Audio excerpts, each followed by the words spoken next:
I want to ask you, Alan, is if I could go back in time and sit down with 15-year-old Alan and tell him that fast forward to October 2014, he'd be sitting in Montreal in front of all these people to talk about a book that he wrote, what would 15-year-old Alan say? He would ask you to the hockey dance right away. He would say, what do you talk about? Would you like to go to a movie?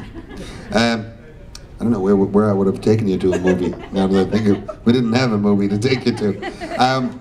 No, I would have said you're cracked. I mean, the one thing, I mean, about all the sort of success or travels or whatever of the band and myself, it was all completely unsuspected and unexpected from day one. But it's certainly about, I think one of the things that makes the book perhaps interesting for people is at the time all the stuff in the book was happening, I had no idea it would even be interesting to me, you know, let alone anybody else, because I never had anything else to compare anything to.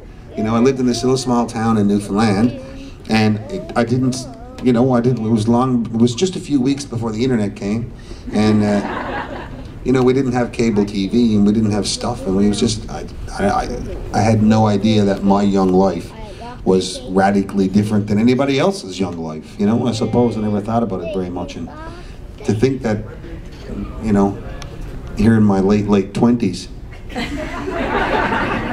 my very late 20s, like I'm talking late 20s, that it would be, you know, fodder for a book is incredible. Literally, I mean, I look at it now over there, and, you know, in my rock and roll mind, that's totally possible. You know, that'd be positive books for me, you know, whatever. But in reality, I never thought anything we were doing was special in any way necessarily, other than to me, you know. Right. So we rock and roll, movies, TV, and so the next natural segue was a book. I thought it was dancing. I thought you should see me dance. It's not pretty. Well, the only reason the book really exists is because the good folks, you know, at your office came to see me and said, we've been reading the blog that you've been doing on the Great Big Sea website for years, and we really enjoy it, and we think you should do a book. And I said, well, what would I do a book about? You know? And they said, well, what would you do a book about?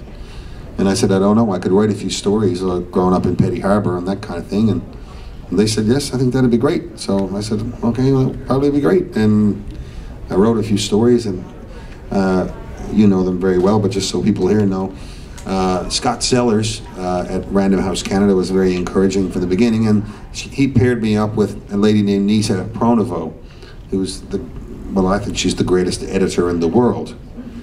I really only know one editor, but she's my editor, I suppose. And she's a great one. Yeah, she's awesome, and she kept encouraging me that, you know, what I was doing would be interesting for people, and she also kept pointing out what was interesting and what I thought was interesting, because they weren't always the same thing. You know, I always thought, like, I'm going to write a book, so it'll definitely be about what's really important in my young life as a musician, like getting my first distortion pedal. You know, I went to get my distortion pedal, and it was the yellow one with the 3 buttons, the OD1 Boss out on Kenmount Road, and it had the silver tray. Now I left Cutting Out Tongues or whatever on the wharf to go do it, but this distortion pedal was incredible. And Nina said, can you go back to that Cutting Out Tongues thing? What's all that about? Whatever. Anyway, this distortion pedal, oh, you know, because I suppose somewhere in my heart I'm a guitar geek, you know, and I thought, geez, oh, that's fascinating. Look at that. I get distortion pedal.